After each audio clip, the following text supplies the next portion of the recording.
Hello everyone, my name is Adept Sward and welcome to another reset update in Destiny 2. So I'm sure as you know that there was also the Into the Light livestream. I will have more general details on it, but just to give you a small little inkling for later, it is basically another version of Destiny in Horde mode.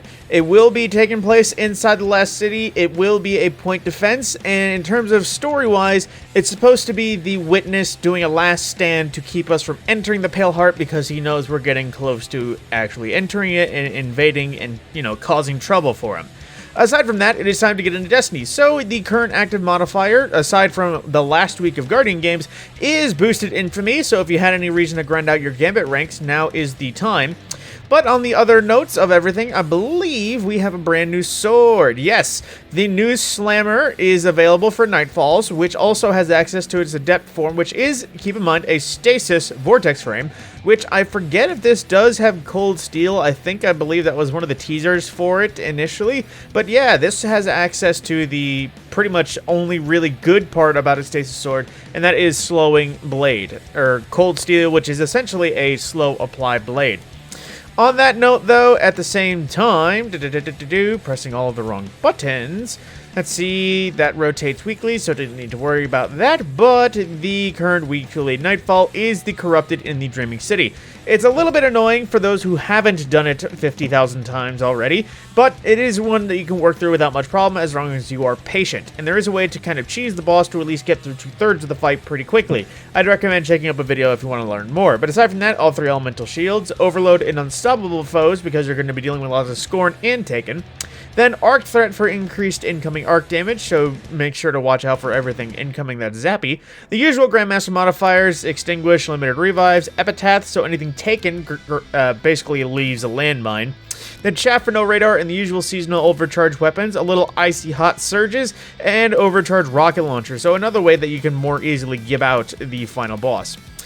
Then, from that note, moving into Crucible, this is the last week that Supremacy has taken things over. It won't be the last week, however, for Trials. That will still continue, although I do imagine we will be getting an Iron Banner soon, so keep in mind for that. But, however, it is the usual Supremacy, Control, usual comp, Showdown for 3v3 that will get replaced by Trials once the weekend comes, then Collision for 3v3 labs, and that is pretty much the main rotations for Crucible modes.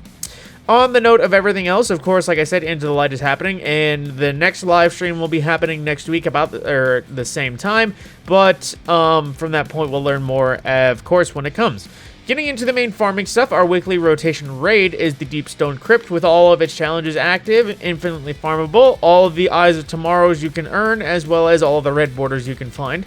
And for the dungeon, at the same time, I believe we're going all the way back around to Pit of Heresy, which the Pit of Heresy is one of those dungeons that kind of got left behind. I imagine this might get a refresh soon like Prophecy did, but this one, quest-based exotic, some gear, not master mode. It is one of the easier to farm ones, but at the same time, it is one of the things that has the least amount of farming stuff.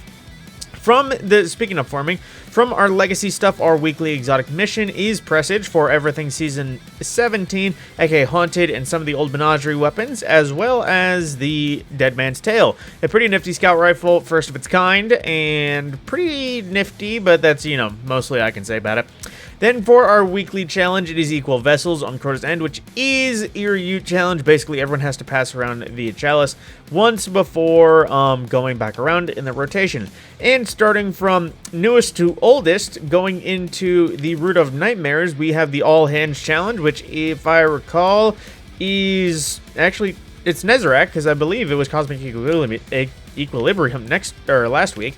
Then for the Throne World and Vow of the Disciple, we have the Swift Destruction, aka First Encounter Challenge, destroying all the abominations within the next few seconds of each other. Into Legacy stuff, Vault of Glasses Ensemble's Refrain, aka Atheon. Basically, no two persons can kill the same, Oracle. And Under Construction, which, if I recall, is the Floor is Lava or Daughter's Challenge, because I believe it was Golgoroth last week, remembering my memory. And no, they need to check Europa, but then wrapping up for the last two, Garden of Salvation, we currently have Leftovers Challenge, which I believe is First Encounter Challenge. And then wrapping everything up with the Last Wish Challenge, Keep Out Challenge, which I still don't remember what that is, because I didn't do it that much. that is pretty much everything going forward. Now, keep in mind, like I mentioned, these seasonal challenges, they aren't going anything more here, but keep in mind, they did mitigate that, adding a weekly Bright Dust reward that you can collect as long as you're keeping up and logging in and collecting it. From that point, pretty much everything's seasonal. Like I said, everything is wrapped up. I believe Into the Light is going to be happening this season, obviously, since it is supposed to be Final Shape Prep. But from that point, I'm pressing all the wrong buttons. The next weekend of the Coil is going to be First Steps, Divining Hall, Sensorium, and Observatory. No point in saying where they are, just because you'll find out soon. And from that point, like I said, that is pretty much everything for seasonal. It's not much else to explain. Then, wrapping everything up for the rotations in the world, Dares of Eternity on Legend mode, wrapping it up with Vex, Cabal, and Crota for all of that. And I believe that is everything off the top of my head that is actually relevant in terms of the day-to-day. So, going forward, just to keep you appraised with Guardian games, if you at all care, the Titans have won the last straight week. So, it's possible the Titans are making a comeback, because essentially, if I recall, it is now even, and they are tied. And Warlocks are just kind of existing. However, if Warlocks win the next 7 weeks, we definitely know something is rigged behind the scenes. And just to keep it spicy and quick while we are in this area, we have Banshee, Luna Lada 4B, Stasis, Lightweight Bow. More than recent, not craftable though, so it is handy, but it wouldn't be something I recommend keeping. Then Cartesian Coordinate, probably one of the few things that is still quite old and outdated that I might still recommend getting your hands on, because I believe even still this is one of the better damage fusion rifles, giving access to something like Vorpal, if I recall. Then Annual Skate along a similar path, where it is a very solid hand cannon for Crucible, has great perks that you can get. Real outlier considering the fact that, again, outdated, and even more so, Cold Denial. This is one I used to have fun with in a variety of Crucible modes when I actually cared about it for a limited stint. Pretty solid gun. High impact, of course, means slower fire, but more consistent shots. And then Bump in the Night, a rocket launcher that was solid until it changed to Chill Clip and Gallahorn interactions. Pretty much made it almost nigh irrelevant. It is aggressive, so it is a little bit higher damage, but being Stasis and Chill Clip and things like that, it just doesn't really stand out much anymore. Then, going into the Eververse store, just to keep it appraised. Again, I will stress this as I always do. The current event store, as well as anything Guardian Games card update, anything out of there.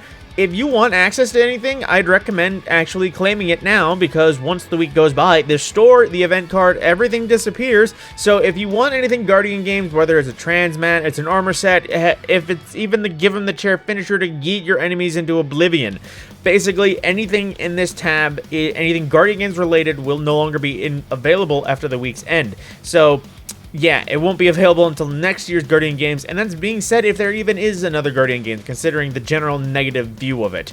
Aside from that, on its main page store, we have two things. Up for Grabs, which is another one of those Guardian Games red, white, blue, yellow combinations, but an exception rightfully White Sand, which is basically black sand, but if I recall, inverted.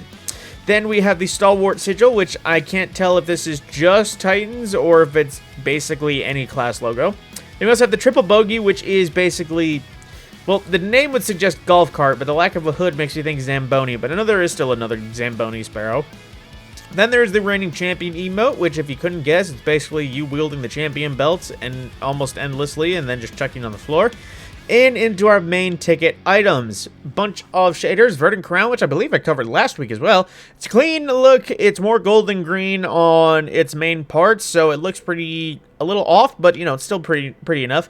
Then, like I said, Rivalry Black Sand, which is the inversion of White Sand, if you could believe it. Then we also have Chitin Slate, another one of those that doesn't exactly view well on armor, but does look good on guns, especially have a slight glow because Fatebringer looks really good. And another reiteration of Photo Finish. This was available in the first week of Guardian Games. This is one of the more, let's say, groundbreaking ones, just because it has a rainbow effect on any glows it has. You can't see it anywhere other than my eye, but basically, if you have something that glows, get that, you will be a rainbow show. Then we also have the Spring Fountain Effects, which is a transmat, I believe, all the way back from the Revelry, which, geyser of water. Then you also have the Cyber Class Entrance, which is a sweet neon splicer-style way of viewing your class logo on spawn. And another week of the Reflection Effects back from the Season of Osiris, or Season of the Forest, or whatever it's called. And into the main ticket items, which I'm not going to lie is looking a little bit lax. An exercise bike that is not present at all, that just awkwardly ends. The touchdown dance, which if you can imagine, it is a dance that looks like a touchdown dance, but in this day and age, what even is a touchdown dance? Another awkward ending. And then a free throw emote for the average people that did this in high school for no reason all the time. And the Tasseled Ghost Shell, which is one of the newer ones, which does look pretty solid, and it does represent classes without looking too egregious, but at the same time, it does look like it's quite heavy. Then we also have the Champion Advantage, or Championship Advantage, which is the Sparrow, that's not Sparrow, that's the jump ship that is to match that shell. Still brand new, and, you know, still reps all 3 classes, although if I imagine, yeah, it shaders really badly. And we also have Cephalius, which I'm just shotgunning the name. I believe this was from last year where there was a lot of deal about sponsors and repping various things. So it still is a pretty solid looking Sparrow. Nice clear trail, but nothing exactly to write home about. And finishing off, we have the Fervent Fan Projection, which I suppose is supposed to be a soccer ball, but it's really hard to tell if it's a soccer ball or an actual fan. And to wrap it all up cosmetics-wise, lastly with shaders, we have Gold Leaf, which I think is another repeat. Think of that green and gold one from before, but the green is replaced with a, not gonna lie, pretty solid looking, just straight grayish white combo that doesn't look half bad on my armor. Then we also have the Bray Innovation back from Season 3, which if you wanted to look like the Braytech Winter Wolf back when that was a thing, that way you can. And we also have New Monarchy Allegiance, which was a New Monarchy shader in this day and age that didn't look that great for obvious reasons. You look a bit orange, or blood orange-ish. It doesn't exactly stand out right for armor. But with that, that is pretty much the end of the reset update. And like I said, I will go into more details of Into the Light in a respective video following this one, so if you want to watch that. Also, if by chance you watched my last week's video, and at this point, if you run into a section of it that is muted, suddenly one of the songs I use in my regular videos, you might have recognized it when it was active, but if you were curious why suddenly there's a minute or so that is muted, one of the songs that I had acquired that was royalty-free, because I only really download royalty-free music for my videos, yeah, I guess copyright had popped up on that, so YouTube didn't like it. So I got muted. But aside from that, my name is the Mad Scorpion, and I will see you in the next video. Thank you for watching.